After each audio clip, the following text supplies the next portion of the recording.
Ladies and gentlemen, in this video, I have the honor and the privilege of showing you an all-time epic matchup between two of the most popular chess players, and not just popular, the top two ranked chess players in the world, Magnus Carlsen and Hikaru Nakamura. A rivalry that has blossomed over the last half a decade from 2020 to 2025.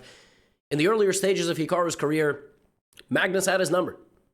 But recently, Hikaru has put up a fight nearly every single damn time they go head-to-head against each other, and it is incredible. And I'm going to show it to you in this video. We are in Norway. We are in Stavanger for Norway Chess 2025, and it's a very unique format. First, the players play a long game of chess against each other, classical chess. If that game ends in a draw, they then play another game called Armageddon. White starts with more time, but black wins the game if it ends in a draw. It's a very unique and exciting format. Sometimes we get two games between the players. Sometimes we only get one. Hikaru had a very strong start in round one, defeating Fabiano Caruana. Magnus Carlsen had an even better start in round one, beating Gukesh, the reigning world champ. This is their matchup. Oh my goodness, I am so excited to share this with you. Hikaru opens the classical game of chess with the move e4, 2 hours on the clock. Magnus playing e5. Big question when Magnus plays long games, classical chess. He's not playing so much of it recently. He's a big Sicilian expert as well, but not in the mood for anything too combative. He starts symmetrically. The two most common moves at the beginning of a game of chess. Many of you play like this as well. We have knight f3, we have knight c6. Now again, there are many options. I have a video on the Ponziani, one of the best beginner and intermediate chess openings that exists. There's also the Italian, there's the Scotch, there's a lot of things. But the most common move at the top level is the Spanish. Bishop to b5. Magnus attacking. The bishop slides back. Knight f6. It's called Morphy's Morphy defense, Morphy variation. It doesn't really matter. And now Hikaru plays d3. This is not the most common move. In general, in the Spanish, you castle, leaving this pawn unprotected because taking it for black can be a little bit risky given that your king is still in the middle. And then white tries to play c3 and d4. By playing the move d3, Hikaru is clearly indicating he is taking the game in a slightly unique direction. The bishop goes to c5. We have castles, we have d6, c3. All of this has been played many, many times before. And in general, now you will put the rook here. This knight will oftentimes go to that square where the rook is standing, maybe over here. And then white will slowly prepare the move d4 in a slightly different way. Slightly different flavor. Castles.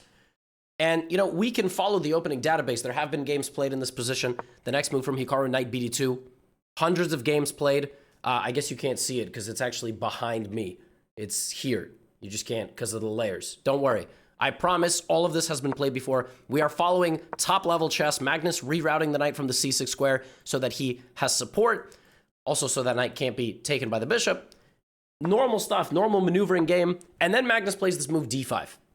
It's a very emphatic move, very powerful move, opening up the position right away. Magnus trying to seize control of the game from Hikaru. Hikaru trades. Magnus puts his knight in the middle. He now has very good support and control of the f4 square. He might play the move c6 as well, anchoring in the knight and blocking out this bishop. And taking the pawn on e5, it looks possible for white. But after knight takes e5 and rook takes e5, there's this really nice trick. Bishop takes f2.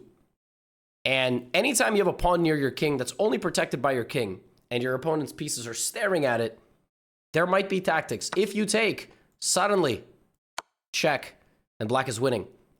Does that mean that Magnus is winning in the original position? No, it's just one of the risks of taking this pawn. Hikaru, though, plays d4, responding in the middle of the board.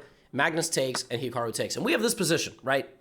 Now, getting into a position like this against the GOAT, to many, many people, the GOAT, and I mean, every day he's making a case to be the GOAT. It's only him and Kasparov. Fischer is up there for dominance, but him and Kasparov, right? Excuse me, I'm a little bit sick. Every day he's making the case for GOAT. Getting into a game like this against Magnus is like a grappling wrestling match. All of your pieces need to go on exactly the right squares.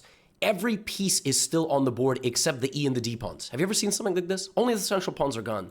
So it's really a question of who is going to organize their pieces with the best long-term prospects while maintaining control of the important squares, not overextending. Magnus plays c5.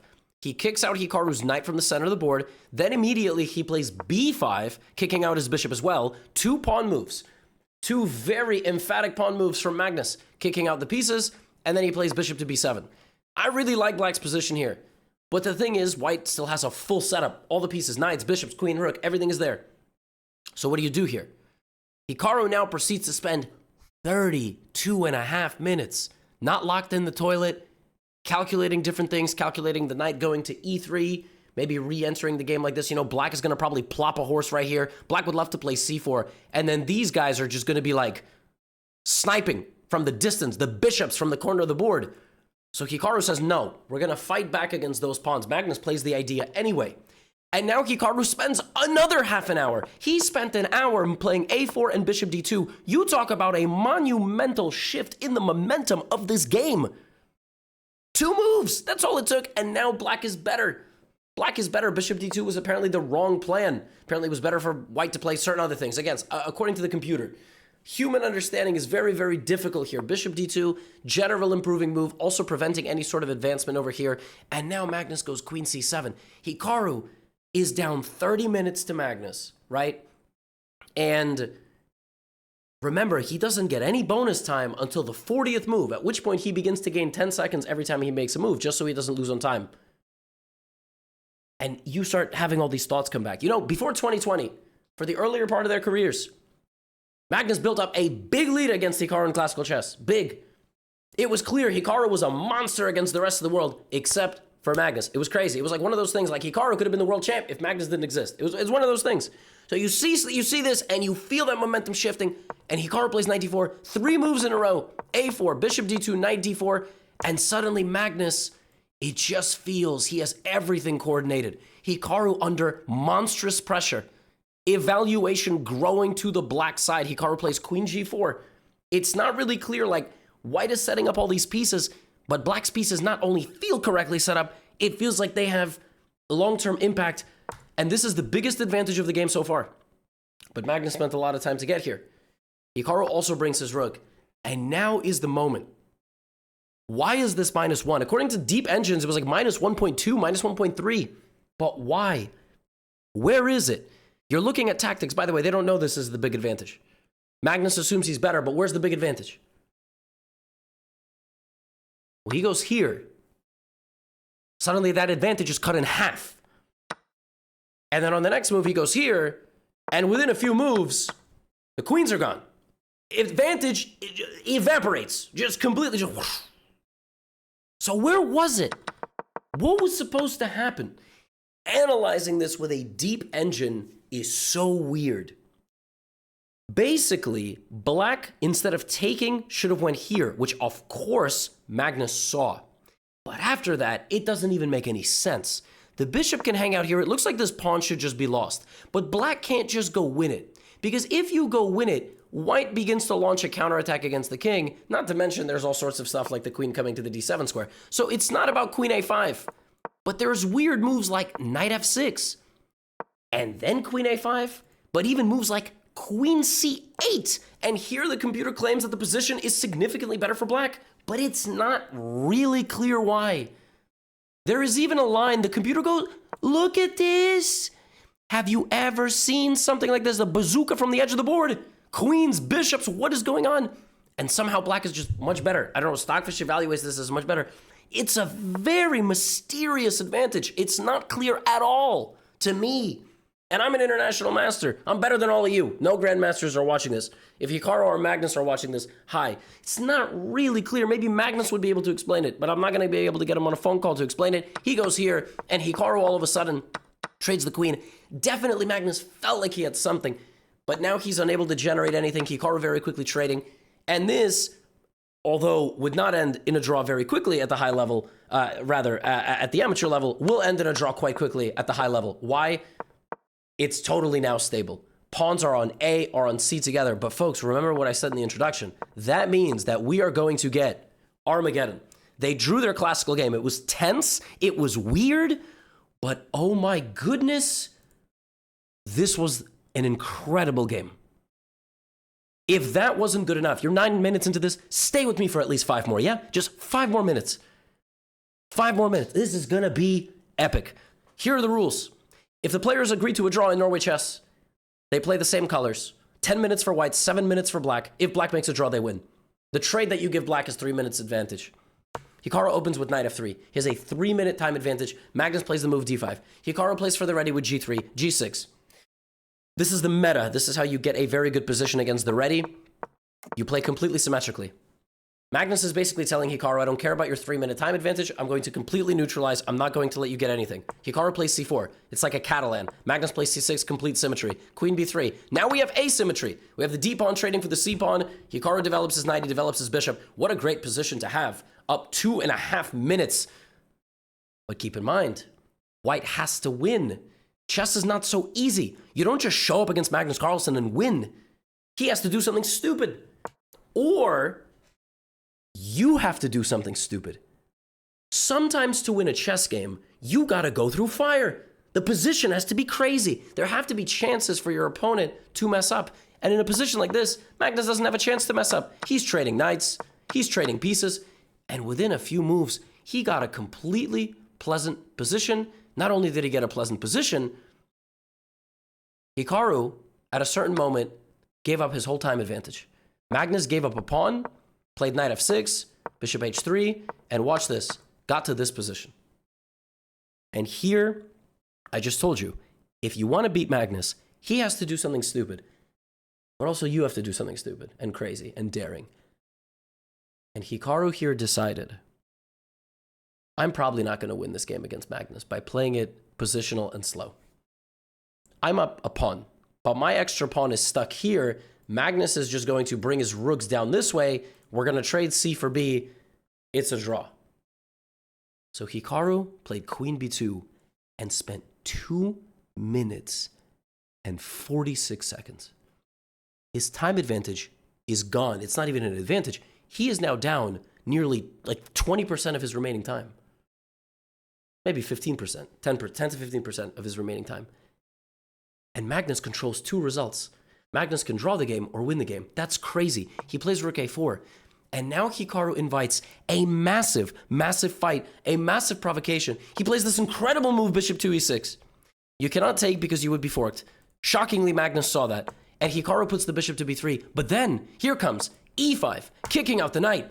Look at Hikaru. What is he doing? He's building a Tetris piece of chess pieces. But that's not the way you win a chess game. h5. Magnus is not even playing to draw. He's playing like the freaking Terminator. h4, knight g4, get the queen into h3, it's mate, rook h8, Hikaru's busted up. We have h4, a crazy move. In comes the knight. It was better to maybe slide the queen back.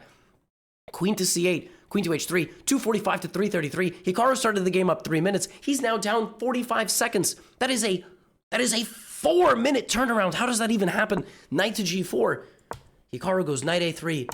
And Magnus is ripping apart the black position. He might transfer his rook here and on the h-file and get the queen in. It is looking very unlikely. Hikaru's going to save this game. He plays knight c4. Magnus sacrificing his rook, opening up the position. If you take the rook right now, hg, fg, your king is wide open, queen c5, and it's over. You have no shelter. So instead of that, Hikaru has to play f3. And he is losing if Magnus finds the check. He does. But where's the knockout? Magnus is desperately searching for the knockout. He is forked and his rook is hanging. The winning move here is the absolutely savage and unbelievable rook a6. If you take the bishop, everything is hanging. If you take the bishop, b5, and the rook gets in this way. Can you believe it? The knight hangs. Where does the knight move? If the knight goes to d2, you disconnect everything, h takes g3, there is a queen ready to infiltrate against the king. White doesn't have enough time. Magnus needed to play rook a6 and b5. There are a couple of other moves, but he thinks for a minute. He goes back to a8. And all of a sudden, it's white who is better, but not for long. In a crazy moment, Hikaru plays e4, and all of a sudden, we have h takes g3, another brilliant move, sacrificing his knight. He's sacrificing the knight to open up the h-file and have bishop takes e4, but Magnus only has 20 seconds. Hikaru has a minute and 24 on the clock, and he trades off the bishop. Bishop takes, pawn takes, knight into e3. Oh my goodness, pawn to g2 is a check. This pawn is there, but the pawns are in the way of the pieces. You needed the queen or the rook to be leading the attack, not the pawns. Rook g1, and now Magnus is winning. If he plays the move h4, he does c4. And Magnus needs to play f6. Instead, it kicks in. He might need to go to an endgame here. And he tries to go to an endgame, but this makes the position very dicey because Hikaru also has passed pawns. He plays d6. And now if you bring your king and invest with the pawns, maybe you're still winning. But in a moment, he's got to make a move. He has to make a move. Rook to b8, rook b1, and suddenly Hikaru is winning. It's a runaway pawn. It's a runaway pawn. You're not going to get to it. If you go here, there's c7, rook c6. Wait a minute. Why is this winning? Hikaru locks in, finds his all-seeing third eyeball, closes his eyes, and he finds the only winning move. Rook c1, knight c4, and Hikaru sacrifices the rook! Rook b6! You cannot take it with the knight because rook takes rook and I win. You cannot take it with the rook, but you have to. I promote. Magnus Carlsen resigns with 7 seconds on the clock. Oh my goodness, what a game! Oh my goodness, I was yelling at my TV when I was watching this. Like I always say, Magnus fans cheer for Magnus to win. I cheer for Magnus to win.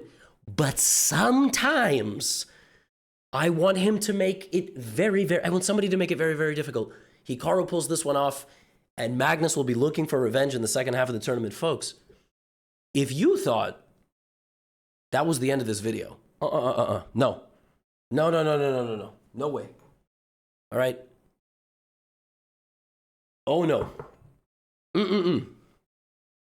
I got plenty more games. Here we go. You ready? Here we go. Whew. Epic stuff. Wrong overlay. I went back to the wrong overlay. I'm so hyped I went back to the wrong overlay.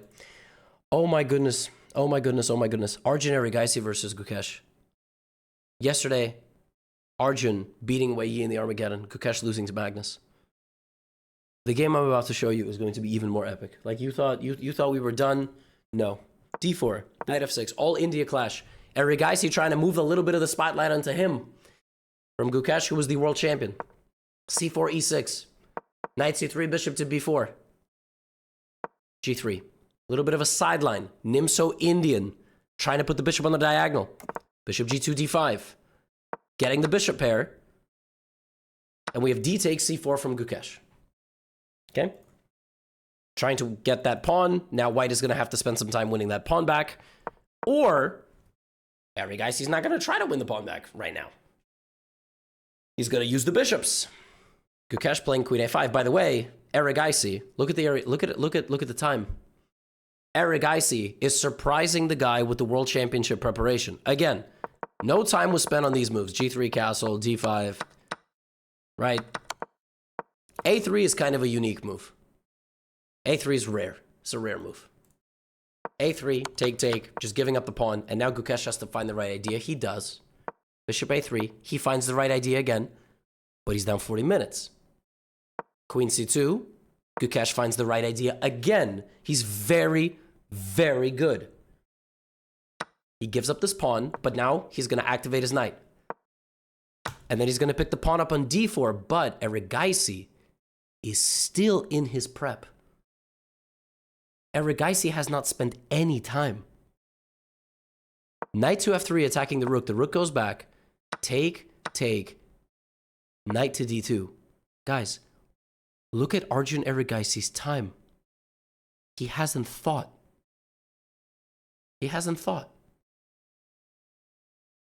Queen C7, A5. He's not thinking. He memorized all of this, which you may like, you may not like, but that's chess at the highest level. Gukesh is down nearly 80 minutes, 1 hour and 20 minutes. He's got to make it to the 40th move. He's making good moves, but he's running out of time. And finally, Arjun has to think on his own, and this is the position that we have to work with. Black is up a pawn. White has a very powerful bishop and some weaknesses to work with, and in the long run, maybe Black's king is a little bit weak. Knight to E4 and G4. Erigaisi is looking to go immediately after that knight. It's a beautiful knight reroute from him. Knight C5, knight back to G3. And right here, we get the madman, Arjun, F4. Same side attack against Gukesh, sensing some weakness, sensing some tentative play maybe. 18 minutes on the clock, Queen E3, King H1. And before you know it, bishop c6, and Gukesh blunders. The pressure has paid off. 30, 40, 50, 60, 70, 80-minute time advantage. Arjun Erigaisi strikes on h5. And the sequence that Gukesh, I think, overlooked was that after king h8, rook f3, kicking out the queen, this trade, there is queen e1 and e4. And suddenly, Arjun Erigaisi is not just equalizing the pawn count, he has a direct assault on the black king ready to go.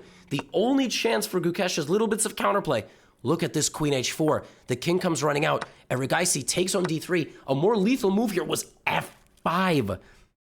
Sacrificing the rook because there is a check and a fork at the end of the line. That's very tough to see.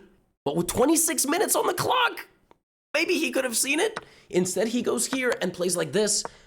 But this might not be so good. And before you know it, Gukesh, with 2 minutes on the clock, clutches back into the game with check and check. And he is swarming Erigaisi's king. Out of nowhere, the world champ with 20 seconds on the clock has made a full comeback and is going to draw this endgame. Or is he? Because he only has one move, and that move is to sack the pawn. What? And invest in this one. Who does that? Obviously, you bring the king, right? Wrong. Gukesh finds it. I don't even know how to explain this move. I think the point is that the bishop controls the diagonal on which all these pawns walk. This pawn is going to get down here, so either the king or the knight is going to have to spend time defending against that pawn. And while they go over there, this king can go. I don't know. Gukesh is unbelievable. I can't believe he spots this. I can't believe he spots this. But then he blunders again, and somehow Erigaisi is again winning. But then Erigaisi messes up the endgame and plays f6. He apparently needed to play knight c3. This was the winning idea. But instead he goes f6. So Erigaisi blunders back. Okay, I mean, and then he goes on to win it. He plays f6, king back to e6. There was one more plot twist late in this game, and it was like here, and Gukesh, oh my goodness. Gukesh had to find the only move here, which is, it's a 3-pawn advantage for white, and the game is a draw. If Gukesh goes here, that's it. Why?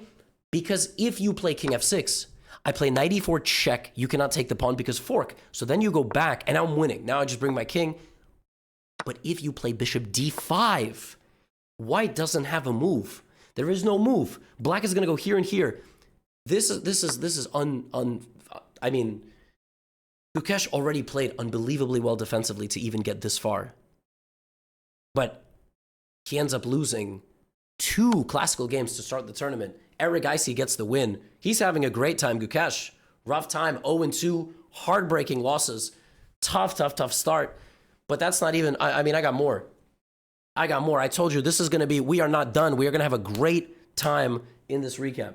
Oh my goodness. Wei Yi, Fabiano Caruana. Yesterday, Wei Yi lost to Erigaisi in Armageddon. Today, he shows up with the white pieces. Fabiano, rejuvenated.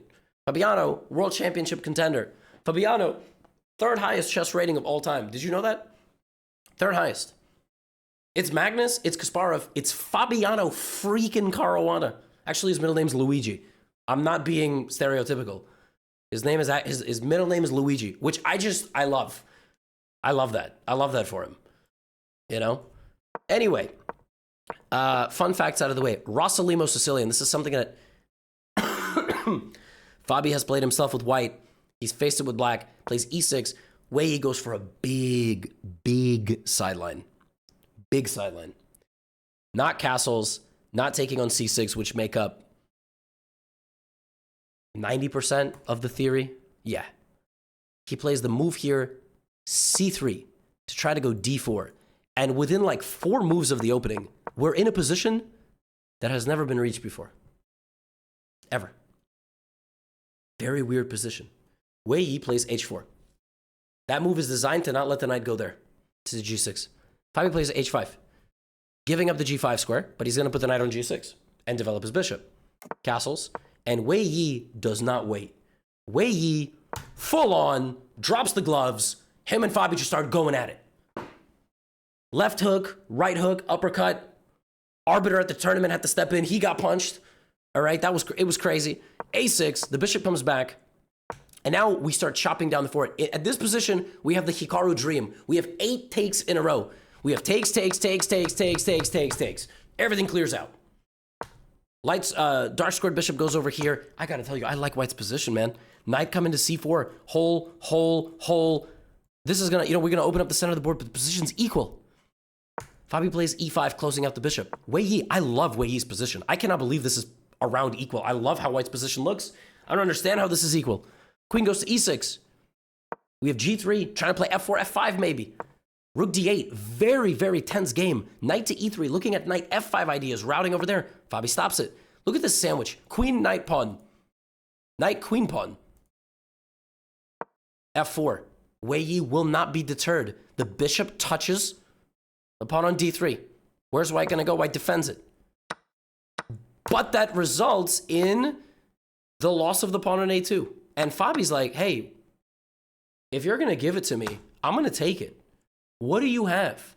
I'll show you what I have. Wei Yi takes the pawn on h5. Out of nowhere, Fabiano Luigi Caruana from the top rope. Castles. I think Wei Yi forgot about this. Either he forgot or he underestimated. Out of nowhere. Your rook can be staring at another rook. I'm not even sure if you guys know that. You can't castle out a check. You can castle out of a rook check, a rook to rook, and suddenly, black's rooks are in the game, and so is the queen. White is totally in disarray. He plays rook a1. That rook is hit. Rook moves.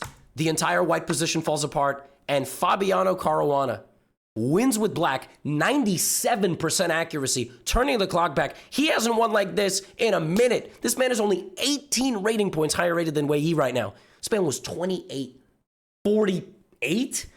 2851, I actually think was his rating. Y'all must have forgot. My man gets a monster win with the black pieces. Absolute beast. The only person that is not on the board scoring-wise, I think, is Gukesh. He has 2 losses in Classical. If you even make it to an Armageddon, you get it. So he's going to have to score some points. We're going to see him really tested. He lost the first game of the World Chess Championship, and then he won.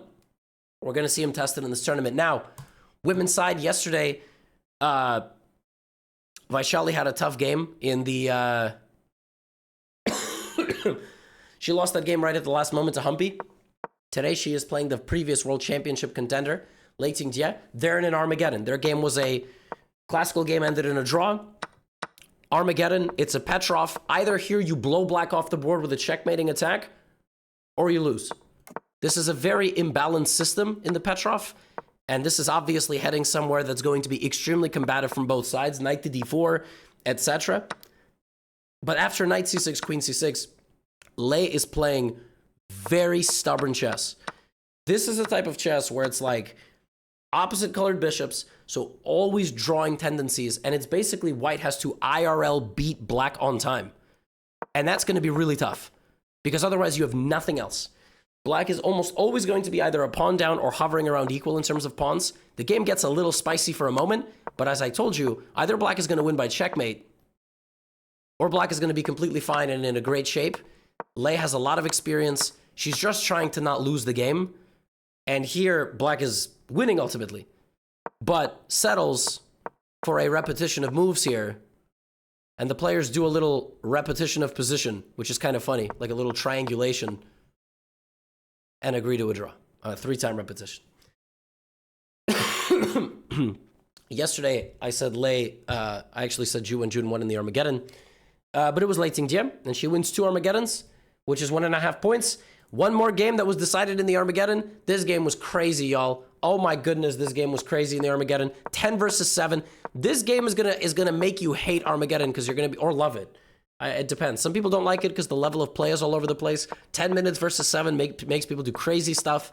A3, A5. Now watch this. We have E4 from the opening. Ju and Jun is cooking. Okay. Then Sarah Kadam gets back into the game a little bit. Over the next few moves, black doesn't capitalize on the advantage that well. And white is also trying to play really fast. Pawn takes, pawn takes. This looks so dicey. I mean, I don't know. But white gets her best moment in a while after this move, because that's just a free pawn. She could just take the pawn. Rook e2, there's rook f2, and then white actually is able to stabilize. But she's playing quickly. She's not trying to do a huge amount of analysis. Oh my goodness, bishop a3. And now it's downhill. We go straight downhill. Ju Wenjun very quickly builds up a completely winning position. But she is being very practical. Being very practical. She doesn't have to win the game. She just has to not lose it. Queen back to b1. Black is like, white is like, do your worst. She's like, I won't. As a matter of fact, I'm not going to do my worst. I just want to make a draw. White is like, I can't make a draw. Rook d8 check, king h7. I can't make a draw. I got to, because if white goes here, she has to win. A draw is not good enough. A draw is a win for black. So we have queen b6. Ju Wenjun is like, nope, I really insist. I really want a draw. I'm just playing for a draw. White is like, no draw. Ju Wenjun's like, all right, I mean, then I'm going to have to go back here and, and create a bother. And white is like, no, I want you to beat me. b5, g4, I'm going for it. Queen c4. Ju Wenjun's like, no. Queen a7. Black's like, queen a8. But now knight takes g4. In the desperate attempt to win the game and create chaos, as HIKARU did, unfortunately, if you're going to force the world champion to beat you, she will. She will beat you. After king takes h5, white has now lost 3 pawns. But black doesn't have a huge amount of time left. But here's a nice one, rook f2. And if king f2, discover check, discovered attack on the queen, and you win. And Ju Wenjun wins. And the last game of the recap was actually decided in a classical. And it was Anna Muzychuk versus Humpy Konaru. Legend from India. This was a Spanish, similar position to the one that we saw in the HIKARU game, although in that game he played a very early d3. And this time we see c3 and the immediate d4. This is an Arkhangelsk variation. Very interesting and combative opening. It was a very theoretical game. Black went knight b4, targeting the bishop. White gave up the light squared bishop. And this is a position where white has some engine advantage, but black has the 2 bishops and obviously a lot of activity. Then you trade one of the bishops, and this is a really, really nice position. You establish good pressure on the c file. You have e5 ideas. You have knight d4, controlling c6, and maybe going to f5, and even generating a kingside attack. We're going to see which one Anna chooses. We see Humpy playing on that side of the board and quickly getting back into the game. But white has a very nice position, just optically speaking. It's a position with a lot of life, a lot of interesting ideas, good attacking chances, weak pawn on d6, and you're just going to play. You're going to play, and as the clock is going to tick lower and lower, you know what's going to happen? Chaos. It's not going to be quite Armageddon, but remember, only on the 40th move do these players get any bonus time. They both got 10 minutes remaining, and this is kind of the curse of classical chess. We have a heavy piece endgame. Queens and rooks. White has been putting the pressure throughout, and what's going to happen is, as time gets lower, white breaks through. King h2, rook e7, and she wins the pawn. Humpy could have kind of defended this forever, but I think she felt like b4 was weak and d6 was weak. She ends up losing the pawn on d6. And Muzychuk here plays king h1 and somehow loses all of the advantage, which is wild. She had to go rook a8. That was the winning idea. And then after rook a8, you have f4, like you just attack the king. You basically play rook a8 threatening mate. Black defends it, and then you play f4. And I think she just might have somehow spaced at how powerful this, spaced out on just how powerful the threat is. Or she missed rook e5, f4, queen c1, and it's not a draw. It looks like maybe it's a perpetual check, but it's not, but I'm not sure. Again, I'm not sure. It happens, low time. And now we just have an endgame, which probably white should not win with completely perfect play, but white has a pawn up in a queen endgame. Anything can happen. Time is low. Muzychuk won a queen endgame yesterday, and this is losing. This is losing for black. Humpy here needs to play a different move. Queen c3. White wants to go e6 and get to the king. If you take this queen, you have to be 1,000,000% sure that the endgame of 5 on 4 is a draw. Sometimes it is, but it's very risky. And she makes a mistake and it's losing. She goes king f8.